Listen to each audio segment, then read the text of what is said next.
Welcome back to the SDG Action Zone. Very good. I'm proud of you for this time of the afternoon, especially. So I'm Nadira Hira. I'm your moderator again, and I'm so excited to invite our next session, which will have its own very special moderator. Our session's called Planetary and Human Health, The Road to Equity. And it's hosted by Partners in Health, and we are super lucky to have their CEO, Sheila Davis, here to moderate the discussion. The conversation will present a vision for achieving equity through the intersection of collective health and climate action. So without further ado, Sheila and the panel.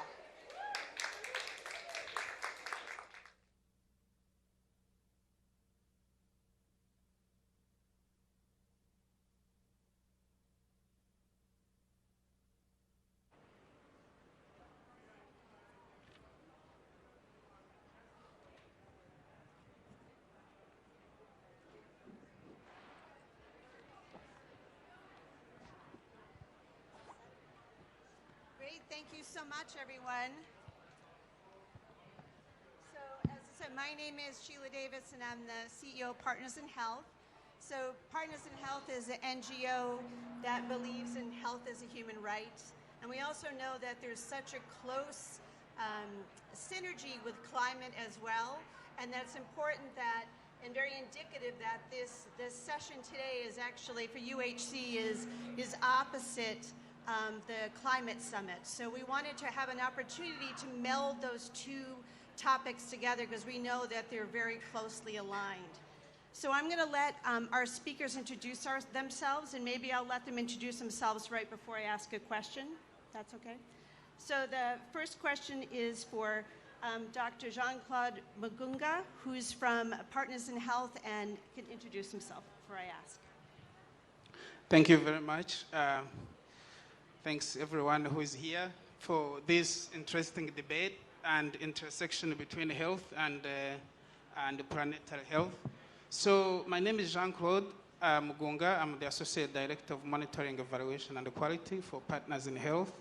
And over the past few years, I've been also co-leading our activities that try to actually translate the UHC into actionable, implementable type of tools and sets, and also that address the full burden of disease instead of just going for a few diseases at a time. Thank you. So I'm going to ask, so the first question is for Jean-Claude, and it's, what does an implementation strategy for achieving UHC look like? Simple question for you today. That one is, it's not as simple, Sheila, you and I know, but luckily I've had the chance to reflect a little bit on this one.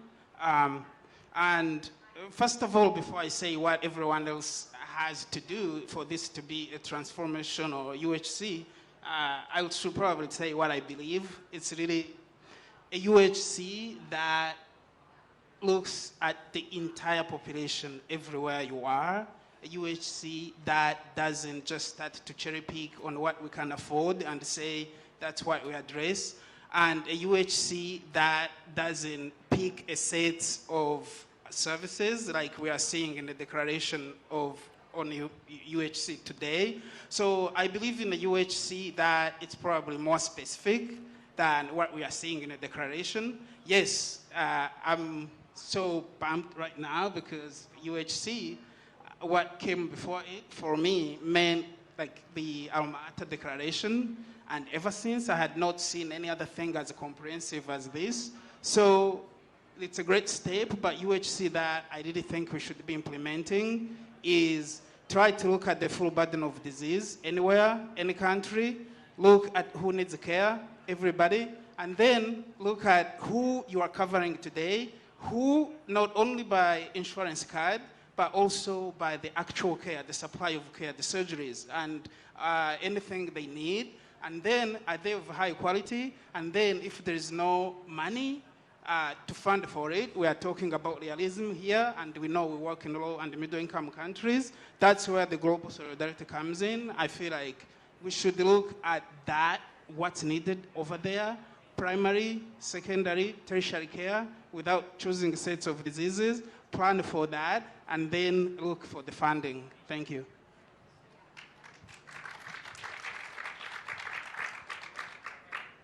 Our next speaker is Wendy Bennett. Wendy, do you want to introduce yourself? I'll actually give you the questions so you can go right into it. So what is meant by planetary health? Yes, so I'm Wendy Bennett. I've served as a trustee with Partners in Health and have been involved for many years. I'm also a trustee on the Africa Council of the Nature Conservancy. And I see these two worlds that have come together over a decade or more. And luckily, see a lot of opportunities now to work very closely under the Sustainable Development Goals. So just in a word, the Nature Conservancy, probably not as many people have heard of that as might have heard of Partners of Health, at least in this room, is the largest conservation organization in the world. It works in 72 countries, and its mission is to conserve the lands and waters on which all life depends. And we went through a long struggle over that mission 10 years ago and rewrote it to include people right in the heart of the mission, recognizing that you need healthy people taking care of their environment in a wonderful circle of health and caring. So I've had a wonderful journey with the Nature Conservancy. I've seen a number of their programs in African settings in particular. And so I've become interested in planetary health, which is a new movement. It's really a discipline that was launched by the Rockefeller Foundation and the Lancet Medical Journal in 2015. And it's basically sort of a discipline that looks at human health and the natural systems that underpin it. And how are these related? And do we understand it? And what are the ways to build systems that are reinforcing of human health within those natural systems, recognizing the risks. And I would say here that planetary health is not synonymous with climate change. Climate change is one of the risks that we look at within planetary health, but we're also very concerned about resource consumption that's inequitable and is happening much too rapidly for the planet to really be able to absorb, and population growth. So there's a whole group of factors that we look at, and there's a whole group of academics around the world that are trying to understand what are the planetary boundaries within which people must live in order to survive as a society. So it's hugely important that we all understand this and start to think of the health care that's delivered. You can't do that successfully unless you go upstream and think about prevention. What are the things in the environment that need to be preserved to be healthy? So let me just go very quickly. There's a slide here that I won't go into all of this, but there are so many things that we need nature to do for us. So if we have healthy forests, they'll prevent floods. They'll help regulate climate. They are a factor in disease regulation. Having fresh water, healthy fresh water, depends on forests and native grasslands. Most people don't recognize that these are actually services that nature provides us, and we have to keep them intact. So I just wanted, in the last 10 seconds here, to go to the next slide if we can. And this is a particular project called Tuangani, Let Us Unite, which is on Lake Tanganyika in Tanzania. Lake Tanganyika being an amazing resource that is 17% of the world's fresh water in one place. And there are 4 countries that border it. Tanzania is one. It's very impoverished.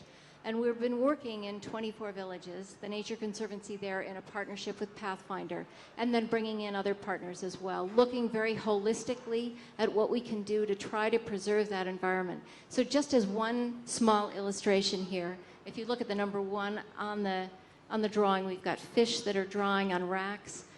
It's much more sanitary than drying them on the beach. People will make more money if they have racks and can sell those kinds of fish. They're less likely to get sick. We have someone here who has dishes that are being washed under number 2. In other words, we're thinking about hygiene and sanitation. If you move over to 6, we're looking at how do you do your farming just as part of your household in your village that is on terraces and that really preserves the soil there for good health. You need to preserve the forest, and so you come up with a different kind of cooking stove. You really think in an integrated way across all of the functions of the village and how do nature and people's health come together. Thanks, Wendy. Next, we have Josh Goldstein.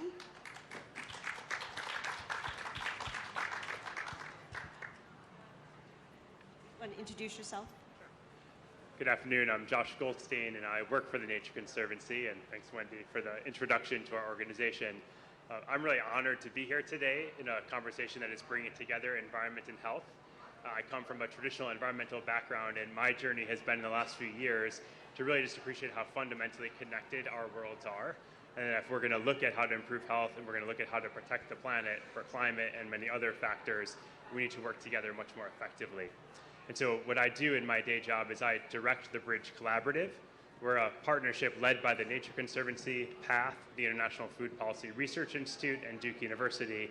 And we're very focused on how you drive better alignment of evidence, of leadership, and importantly, solutions across the global health, development, and environment communities. We see a lot of opportunity, yet the status quo remains that we mostly work outside of each other's worlds. So can we do that faster and really in support of the Sustainable Development Goals? Yeah, thanks, Josh. Can you talk about what's new in planetary health and how can it advance health equity? Yeah, so for me, Wendy sort of gave an introduction to planetary health, and I think there's three pieces that really differentiate this relatively new field, as Wendy mentioned, started in 2015, and why I think it's gaining a lot of traction, not just on helping us think about the problems as connected, but actually drive solutions. So the first is really the piece of the evidence side, which has come together pretty quickly, that we have clear and understanding that it's inseparable, that the leading factors that are causing environmental harm are tightly linked to the leading factors that are causing poor health around the world. Climate action today is a really important day where we have conversations on climate and universal health care, and we're seeing these brought together in important ways that hasn't really happened in the past. And I understand that evidence, I think, has been mobilized strongly by the academic community, but importantly, we're going much farther now. I think the second piece that's really important is that equity is at the heart of why planetary health was started in the first place. If you look at what defines planetary health, it very much recognizes that poorer countries and poorer households and communities face a greatly disproportionate negative burden of poor health around the world. And that if we are going to act and we're going to actually bring health equity, we have to really understand why this poor health and this poor environmental quality is happening. So that equity piece is really at the heart. And the third piece, which I think is critical, is around solutions. And when we look at planetary health, it's really pushing us to focus on that root cause. So when we think of climate and the actions we can take now, poor air quality causes around 1 out of 8 deaths around the world. Almost 2/3 of that alone comes from fossil fuel burning. Another good chunk is from household use of wood fuels and other unclean fuels. Can we actually start to recognize that we don't want to just treat the symptoms of air pollution, and which is becoming increasingly important, but actually get back all the way to the beginning of why we have air pollution and drive good progress for climate today that is cost effective and valuable also for advancing health at this moment in time. So I think evidence, equity, and solutions very much at the heart of planetary health. Thanks, Josh.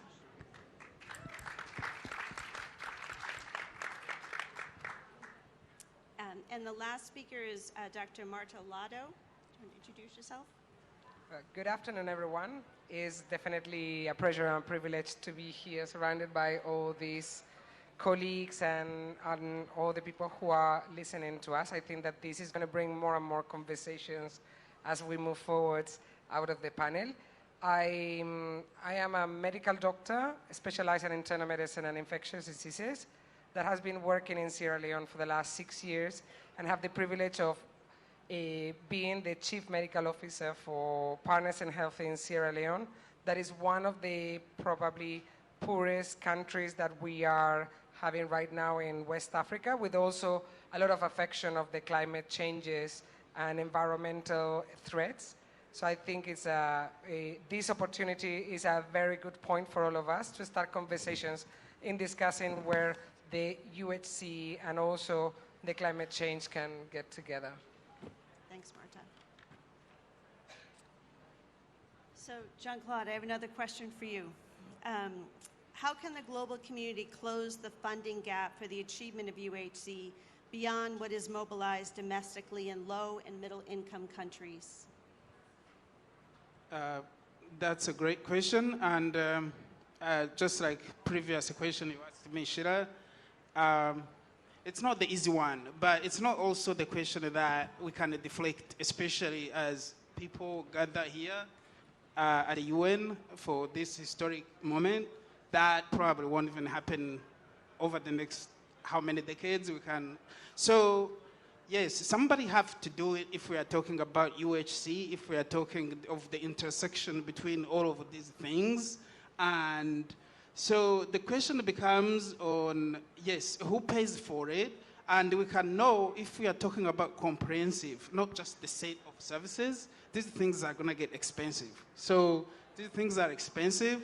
It's not just like what happened when the last closest declaration to the one we see today happened in Alma-Ata, a set of intervention that became selective. So the selective was meant to actually make things more affordable, and in each nation try to do what they can afford.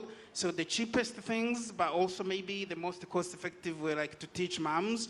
I personally remember how my mom was. I was born in '83, right after Alma-Ata, which happened in '78. So yes, I guess my mom received the most of the education than any other moms, but it can be questionable whether she didn't know how to breastfeed in the first place. So I'm like, we need to invest in things that are tangible, primary, secondary, surgeries, some chemotherapies. We know that these kids, if you give chemotherapy, they all, if not almost 90% with Wilms tumors, we see that where Partners in Health works, they recover. So the tab gets so high, which means we've seen international solidarity work before for us. HIV was so thought to be impossible. And again, I keep going to my roots in Rwanda when I first saw HIV patients and we heard that everyone was going to die because it's so expensive. Even you couldn't imagine how a minister in a government of a country was going to afford that much. But then we saw this global community mobilize something like PEPFAR. We see the Global Fund. All of our patients, all of our cousins, all of our relatives are on a treatment, not because those nations have that much money or have all of the resources needed to treat HIV, but because of the love, the global solidarity, and that's what we need to do right now. The gap is so big, but we'll have to come together to top up what nations can afford right now. Thank you.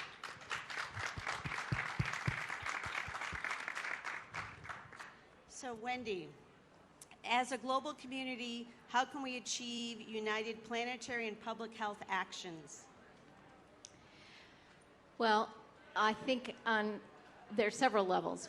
The first one, I think, is collaborative planning, starting at a national level and even a regional level. But if you think about ministries of health and environment and finance having to plan together, we were talking about this earlier. Hydropower is one example where there's a rush for hydropower because it's green and everybody knows how to build a dam. And dams are terribly destructive, not just to nature, but to all of the people who depend on the fresh water.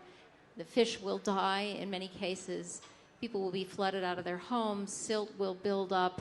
The whole ecosystem can collapse when a dam is built.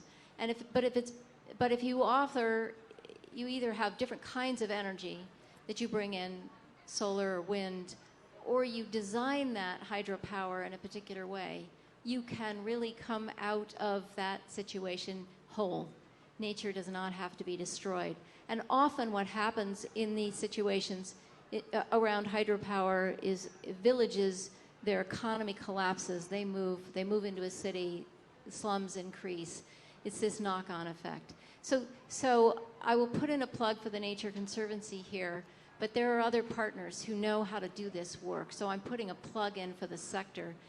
There's a huge amount of knowledge on how to do this right. And what I love about the Conservancy and with our partners is that we get up in the morning and we get stuff done. And then we study it while we're getting it done. So there's rigorous science behind it. And then we now are at a point where we're talking to governments. We're having ecosystem scale impact.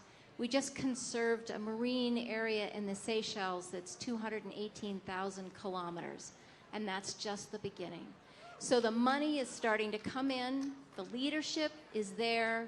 We know what to do. We have 600 scientists across the Nature Conservancy, and they go into countries and they find the best partners to work with. So there's this wonderful knock-on effect.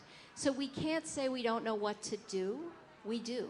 What we need is planners at a very top level to say, I'm not going to build a dam unless I have the health department in here with me, with the energy experts, thinking through how we're going to do this. And hydropower is just one example.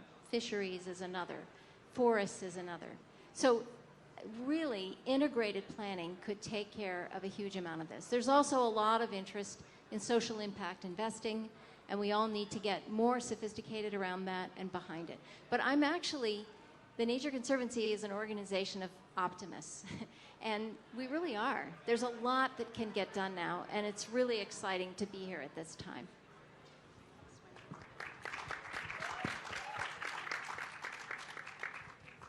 So Josh, what are examples of leading planetary health solutions?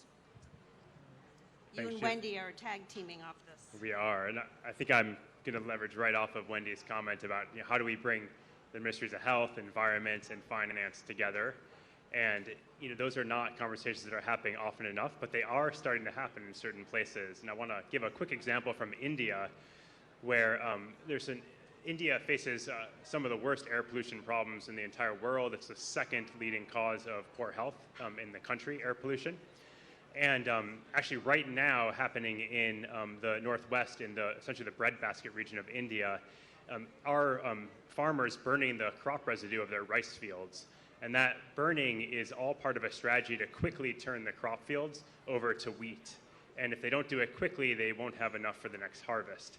And so here you have something that is meant to, profitable and meant to happen for farmers, but it's causing massive air pollution that are affecting those communities directly, but also causing major downwind pollution. And in particular, what's gotten the most press is the city of Delhi. 18 or so million people. In the last year, they've had 4,000 schools affected with closures. They've had to shut down the airport at times. And of course, the broader health impacts of air pollution. And we're increasingly understanding the cognitive impacts for childhood development and brain function and so on. So it's a massive problem. And what I love again about Planetary Health is the chance to sort of step out from the sort of the smoke and fog of the moment to really step back and think, what's going on here? Where's that air pollution coming from? How can we actually find a better way that unites health, environment, and in this case, finance together? And so there's a really exciting technology called the Happy Cedar. It's a great name. The Happy Cedar is a tractor that you take through your field, and it mechanically cuts the rice straws. It allows farmers to then quickly, at that same time the tractor is going through, to actually plant the wheat seeds and use the straw as mulch on the system. So all of a sudden you have something that used to have a lot of burning, and you have a technology now that can reduce air pollution in the region by an estimated 80%. It's an incredible technology. It's just beginning to get off the ground, but you have sort of a triple duty win in this case. First, you have the opportunity to do something that is actually profitable for the farmer. They actually can increase their yields, and directly for the farmer, it can be a benefit to them. Then you bring in the broader social context, where you're actually reducing air pollution to those communities in downwind to Delhi, again, up to 80% reduction. And that air pollution is tightly linked to greenhouse gas emissions. And so you bring in the third win here of climate.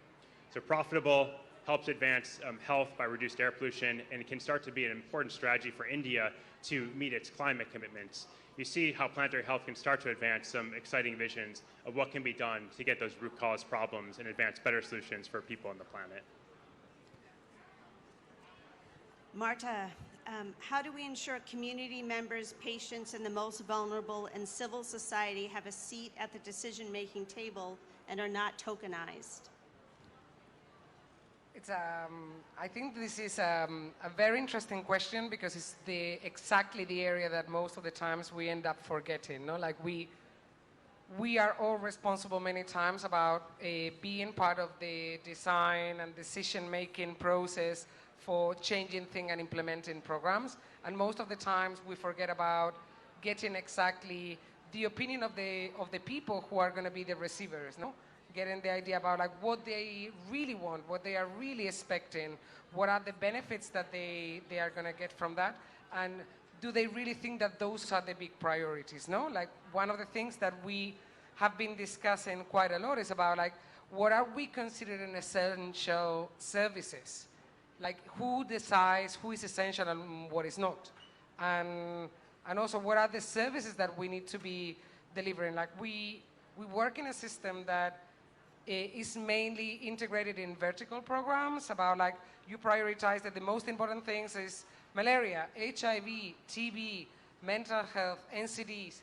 But the reality is that we need to make more horizontal ones, more a different perspective of why do you prioritize this program over the other? Why this disease is more important? Who says that? Was it the community? Is the community the one that is making that decision? Have you asked in any hospital or any kind of community settings, what are the things that you as a subject would like to have in your community and your health coverage, no? So we forget about asking their opinions to be able to give like, deliver all the services and all the coverage or care that we want to give to our populations, no? So one of the main important things is getting the engagement of the community, and the only way that you can get the engagement of them is being participant. So maybe in meetings like this is going to be a bit more complicated, but we can be representatives of what the community is asking for. So when you are delivering programs, when you are creating healthcare systems and you are supporting the government to develop them, the first thing that you have to do is get in with the community themselves and ask them, what do you think that are the priorities? Why people are dying? If you were able to get health services, what are the things that you think that are more important that are affecting you and your family? And with those collection of ideas and priorities, then is when you can work with the governments and then later with the bigger scale. But if we forget about going into the people and the national population to get their opinions, you're going to end up having what we have right now, which is these vertical specific programs that end up not being sustainable and also are not sorting out the main problem that we have about the health coverage, no? Now we talk about like the insurance schemes and what are the different health programs or systems that we're going to implement, but we forget that most of the people, even if we create an insurance scheme, they are not going to have the money to pay for it. So on paper, in an office, in London, in New York, in Boston, or in New Delhi or whatever, makes completely sense, but the reality is that these services are never going to be able to be open to the people who are living in the communities, no? So we need to start designing all these health coverage with the population themselves and see exactly how do they see being part of it, what they prioritize, and what would be the way to make them participants of this.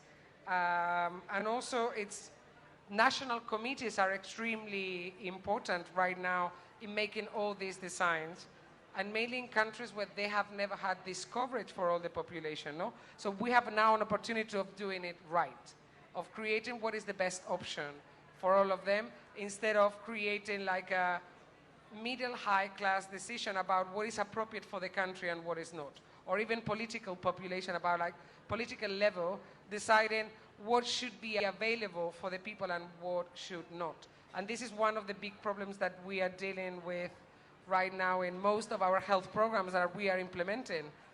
Nobody has asked the people who are the receivers, what do you think to expect from this? I can tell you an example. For example, most of the hospitals that work in Sierra Leone, and mainly the health facilities, primary health, they are dealing with problems of not having patients to treat. And you would get surprised about like, but the health facilities here, this organization came and invested in putting solar panels. They have painted, they have put furniture, and the people are not coming. And we have like a huge amount of prevalence of traditional medicine, and people go to traditional medicine, and they spend a lot of money in traditional medicine. So it's not a problem. People don't have money to go to the hospital. That's why they don't go. They spend loads of money in a traditional healer that is in their community. And they go there and they pay and pay and pay, and the problem is not sorted out. And why does happen? It's like, and you go to the health facility, and what you find is that super fancy building, but nobody's there. They don't have medicines. They don't have lab tests. They are not able to manage the patient. So they lose the trust of people. And it's because nobody has asked the people, like, what do you want? What do you expect from this healthcare facility? So they just came, they constructed, they built something, and they forgot about what are the demands of the people. And maybe people in most of these areas are not probably very educated. They don't have money, but they know exactly why their children are dying, no? And what do they need to be able to sustain their families. So I think that we need to start engaging more the population, the people themselves who are the receivers and who are part of this healthcare system, to start prioritizing where do we put the money and where do we put like the donations that we all are receiving. It's not only a problem about money. We tend to say like there is no money to make like a UHC, and it's not true. It's not the money. It's about what do we create and how do we design it to make it really feasible and practical for everyone. Thank you. So if I can ask each one, so if I can ask each one of you, what's a tangible thing, one thing that you think people sitting in this audience or people who are representing people at home, what they can do? I think problems like this often seem so large that the assumption is somebody else will deal with it. It's somebody else's issue. So what are one tangible thing that you think everybody should be able to start to do to address this in your setting? So quickly, just to add on nothing without, for us without us that Marta was talking about, and then I will quickly address that. So I actually want to ask a quick question to the audience. Who has been amongst you has been in low or middle income country? People in the back, we have a quick question. You can also, we are conducting a poll here. Raise your hand if you've been in a low and middle income country. Thank you. So it's most of us. We are discussing this issue of nothing for us without us because once you ask a question about how are you doing over there, people will tell you about the pain, something about health, or they will tell you something about rain, or they're hungry, or crops are not growing.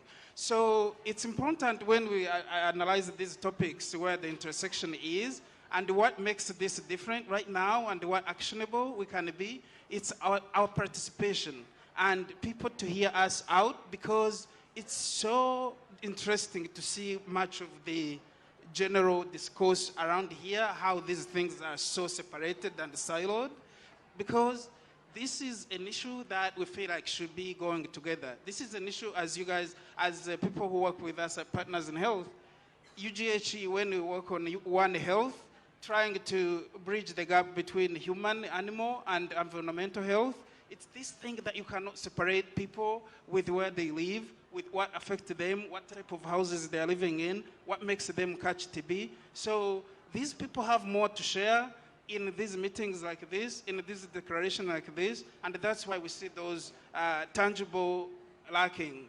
So in terms of what we can do moving forward, I'm a provider right now, and I also represent a voice of providers. This UHC movement and the moment is going to require infrastructures if we are going to do it. So we need to do it the right way. Let's say not repeat the mistakes of like not renewable energy. If you need to use solar in some of the countries we are talking about, there's a way to use solar and do things the right way if you are doing infrastructure. As you know, some of our facilities have been doing that, but we need some more partnership and people to think about that, of that healthcare without harm. And that's the right thing we can do, tangible, as we plan for this scale-up of UHC intervention. Thank you. Josh, what's your tangible thing? I'm going to continue down the ministry track because I think one of the most critical things we can do right now to accelerate climate action, which is, I think, mission critical for the health community, is to make sure that health ministers and the broader health sector is involved in the early planning of energy transitions in a country.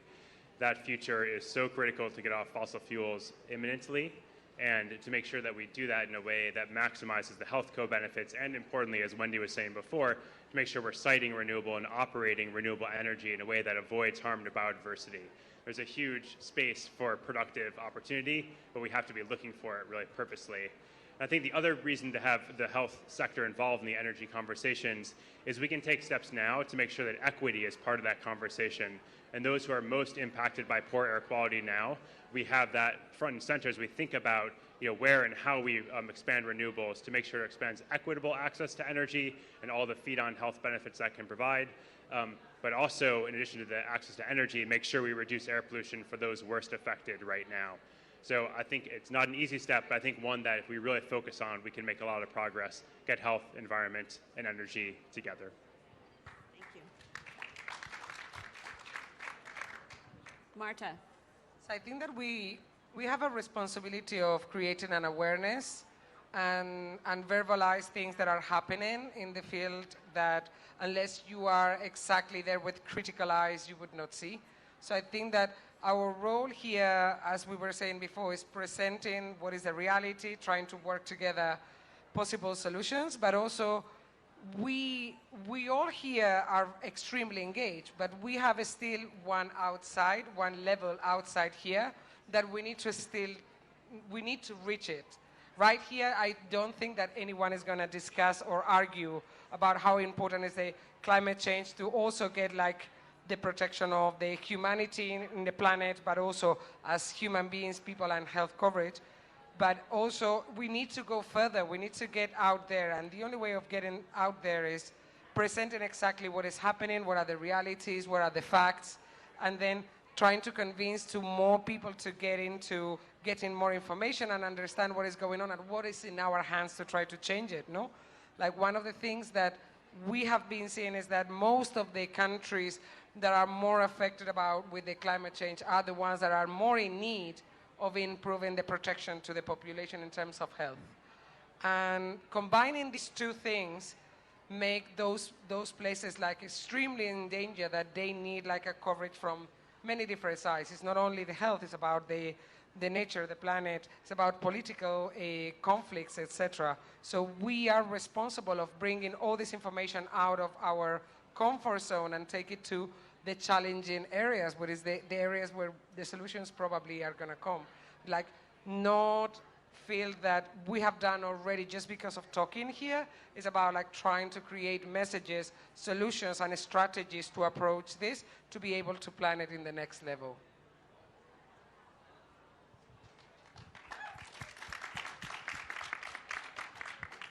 Wendy. So I would say that it would be wonderful if everybody would go home and learn a bit about how nature supports them. So in my home state of Minnesota, the land of 10,000 lakes, there are actually 12,000 of them, we've learned that if you cut down the forest along the Mississippi River in the river basin, the water quality plummets. And I never knew that. And it's hugely important to know that, because then you in your own community know that you have to hold on to the forest, the roots, the leaves, they filter the water. The wetlands are not just swamps, they're places that absorb water in a time of flood, and they release water in a time of drought. Do a little bit of education so you start to understand those natural systems, and you can understand them wherever you live because they're going on right around you. And then project that, imagine that out in all of the places around the world. And we have the resources here to sort of guide and invest in these things. But there are other places that don't have those resources. But we are so unbelievably interconnected. Our air and our water moves that we just can't think of just our backyard. We have to be generous to those who don't have that same opportunity. So learn about the natural systems around you, so that becomes part of your DNA. And then if you are a health professional, or if you know health professionals, and I think all of us do, having their voices lead this fight would be amazing. So those of us who've been involved in the conservation environment movement have been going for decades, hoping that somebody would pay attention to all these destructive things that are happening to people's health because of the environment. It has not gotten much attention. In the United States, 2% of the giving that happens is given to the environment. It's just ignored. But if health professionals stand out and say, our health depends on nature, that's 1,000,000 times more powerful. So we really need you to lead in this fight. I think we have time if there's any questions from the audience.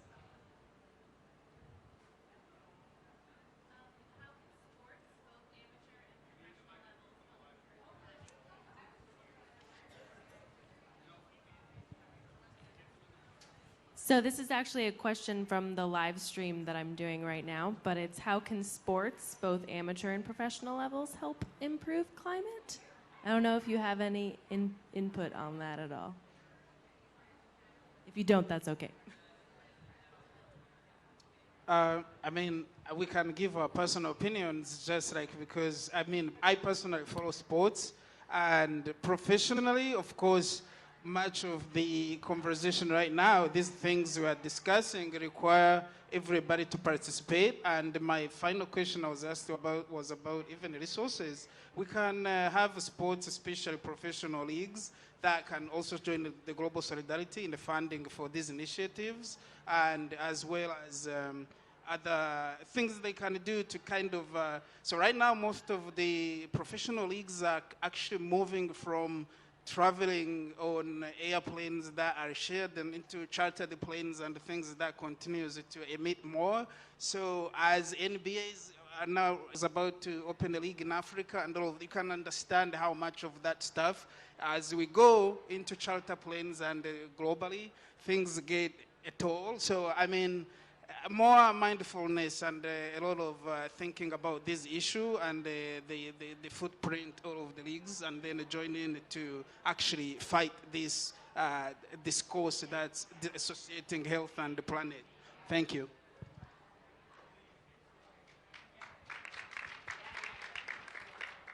Any other questions from the audience?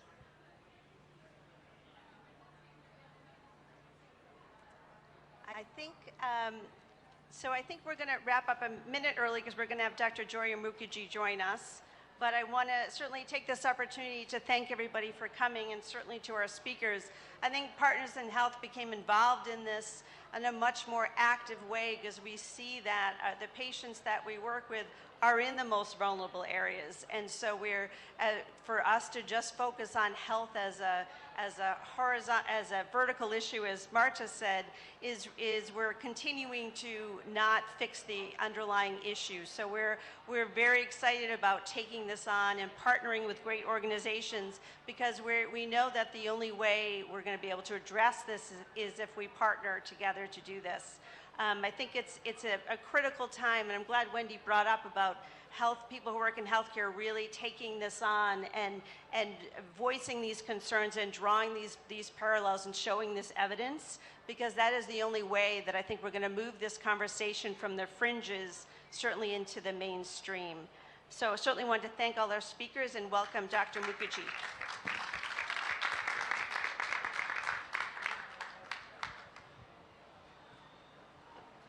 Great. Thank you, everyone, for being here, and thank you to our excellent panelists who are also friends.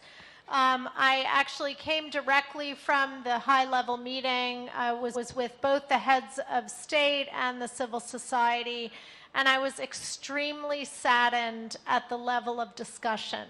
We were very fortunate to have Professor Jeffrey Sachs, as well as Winnie Bunny Mima, who talked about the global commitments that are needed to achieve the Sustainable Development Goals.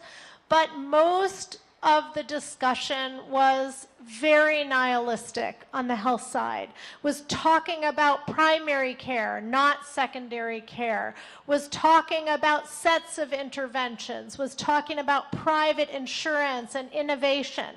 But it is not possible to understand, no less remediate the health inequalities without fact-based understanding that the billions of people without health care or suffering and dying from absent, poor quality, or impoverishing care are those same people who are on the front lines of climate change.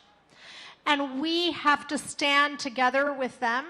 And that is what I heard from these panels and this collaboration between Partners in Health and the Nature Conservancy today.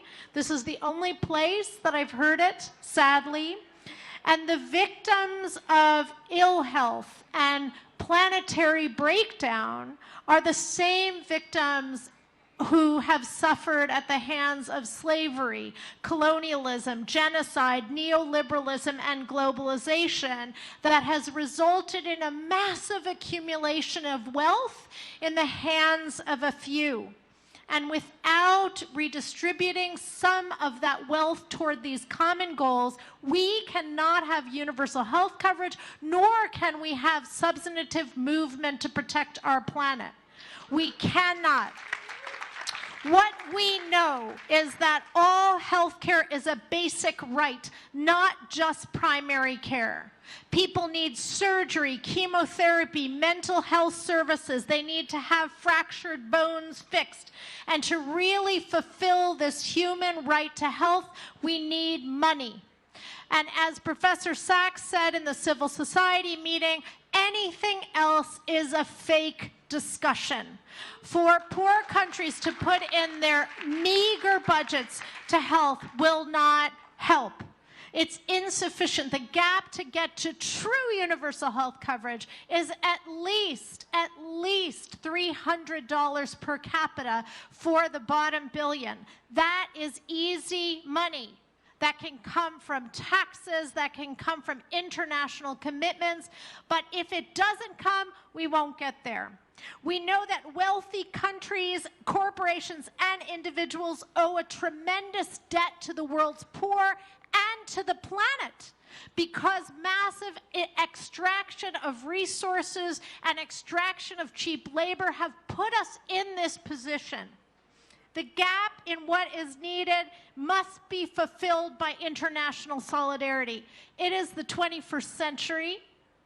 We currently have a framework of human rights that relies on the nation state alone. And yet we are all the beneficiaries or the victims of globalization. And we are calling, Partners in Health and many other allies are calling for a new framing of the right to health. One that says international communities must be duty bearers, that the achievement of the Sustainable Development Goals is an intersectional work that will require money from governments and the active participation of civil society.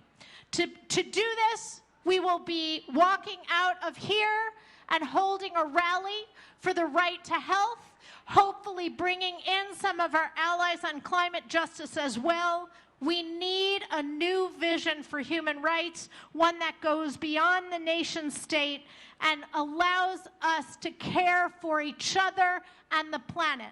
So thank you all, and I hope you'll join us at the rally.